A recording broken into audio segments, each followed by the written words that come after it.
So again, let's do this one from 1, 2, 3, zip. Again, from K1 to grade 10. 1, 2, 3, zip. Again.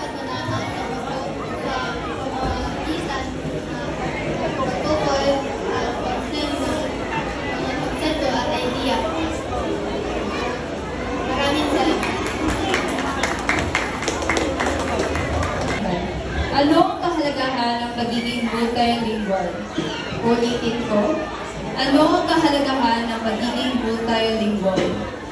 Ang mga taong multilingual ay may malawak kapag unawa sa gawi at kilos at kahit ang ibang lingwahe ng ibang tao. Ito ay kanilang sinusulit na iba't ibang perspektibo. Ang mga taong marunong na maraming wika ay kaya rin kumagitan ng mga taong galing sa iba't ibang kultura.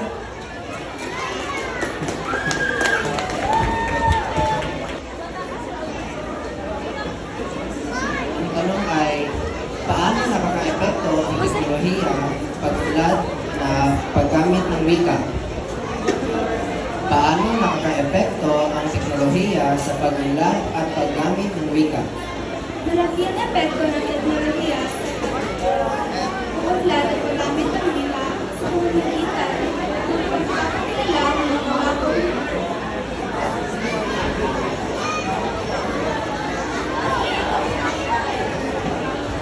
bagong anyo ng komunikasyon, paglikha ng mga bagong elemento, pagpapalaganap ng globalisasyon ng wika at pagpapalawak ng akses sa edukasyon ng wika.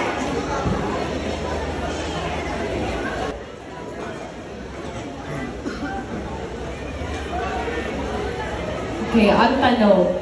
Ano ang kahalagahan ng pagiging multilingual? Uulitin ko. Ano ang kahalagahan ng pagiging multilingual? Mahalaga ang pagiging multilingual kasi kung lumilipat ka sa iba't ibang bansa, pwede mo magagamit ang wika nila para magkakaunawaan ang bawat isa. At pwede mo rin magagamit mo sa pagtrabaho na kailangan mag-uusap ng iba't ibang wika. Salamat po. Paano nakaka-apekto ang teknolohiya sa pag-unlad at paggamit ng wika? Uulitin ko.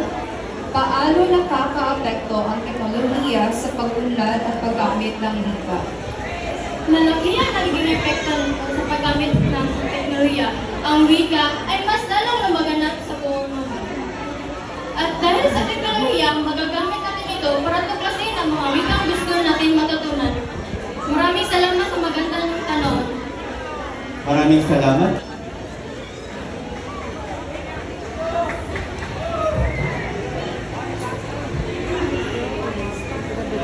Ang katanungan sa kasampung baitang, paano nakaka-epekto ang wika sa ating pag-iisip at pag-unawa sa mundo? Paano nakaka-epekto ang wika sa ating pag-iisip at pag-unawa sa mundo? Ang wika ay hindi lamang isang paraan para sa ating komunikasyon, kundi isa ring mahalagang bahagi sa ating pag-iisip at pag-unawa sa mundo. Ang wika ay nagbigay balangkas sa ating pag-iisip at pag-abstract ng mga ideya, nagtuturo sa atin kung paano makita ang mga bagay-bagay at pagtulungan siya sa mga pananaw.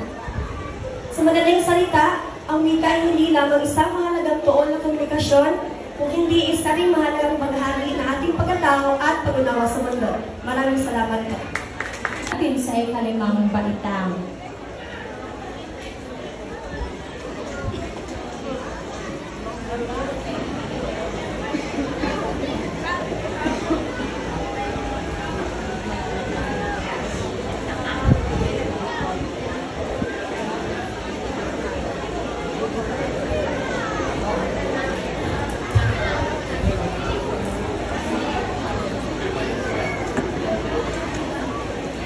Ang tanong, ano ang kahulugan ng ang hindi marunong magmahal sa sariling wika ay mahigit sa hayop at malansang isda? Ulitin ko, ano ang kahulugan ng ang hindi marunong magmahal sa sariling wika ay mahigit sa hayop at malansang isda? Maraming salamat po sa tanong. Ang ibig sabihin ng pangungusap na ito ay higit pa sa kabahong isda ang taong hindi nagmamahal sa sariling wika. Dahil tayo, mga Pilipino, ay dapat natin mahalin ang ating wika upang malayang tayong makikipag-usap sa iba't ibang Pilipino mula sa Luzon, Visayas at Mindanao. Dahil mauunawaan natin lahat ang ating wika Pilipino. Maraming salamat po. Ano ang kahalagahan ng pagganita sa buwan ng wika? Ulitin ko. Ano ang kahalagahan ng paggunita sa buwan ng wika?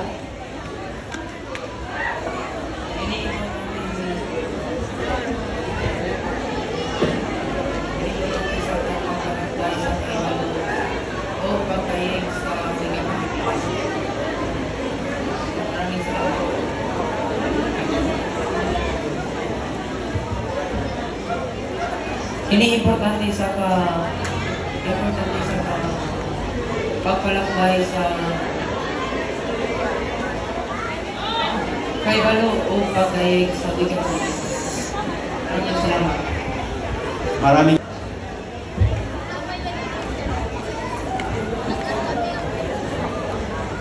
Ang tanong ay, bakit hindi pwede maghiwalay ang kultura at ang wika?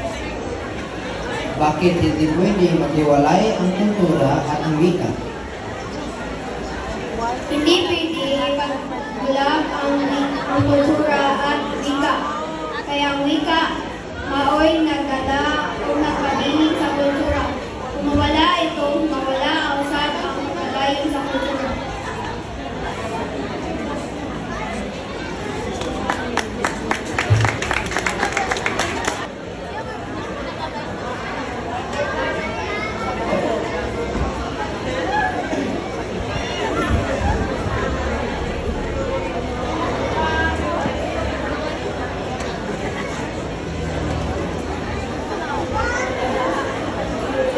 Ang tanong, ano ang kahalagahan ng paggunita sa buwan ng wika? Ulitin ko, ano ang kahalagahan ng paggunita sa buwan ng wika? Ang kalagahan paggunita ng unang wika, isang pagkakataon upang binyang buhay ang Pilipino bilang opisyal na wika ng Pilipinas. Maraming salamat po.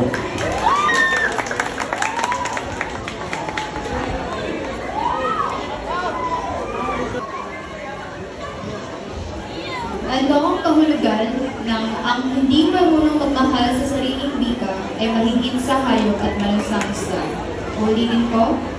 Ano ang kahulugan ng ang hindi marunong magmahal sa sariling wika ay mahigit sa hayop at malansang isda? Ang kasabihan nito ay nagpapahayag ng kahalagahan ng pagmamahal at pagpapahalaga sa sarili. Maraming salamat.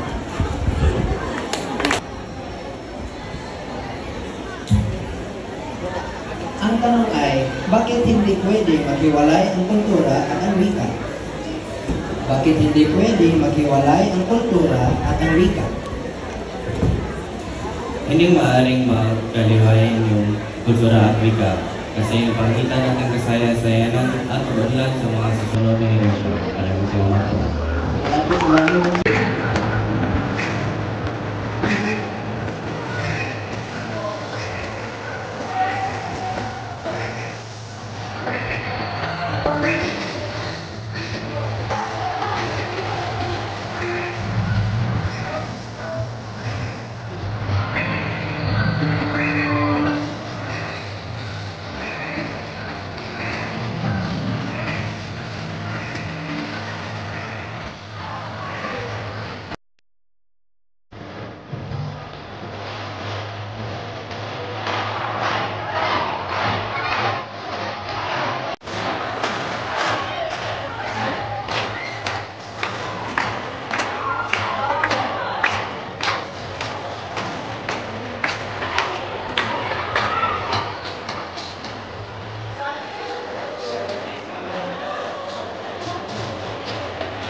Thank you so much. Great fight students.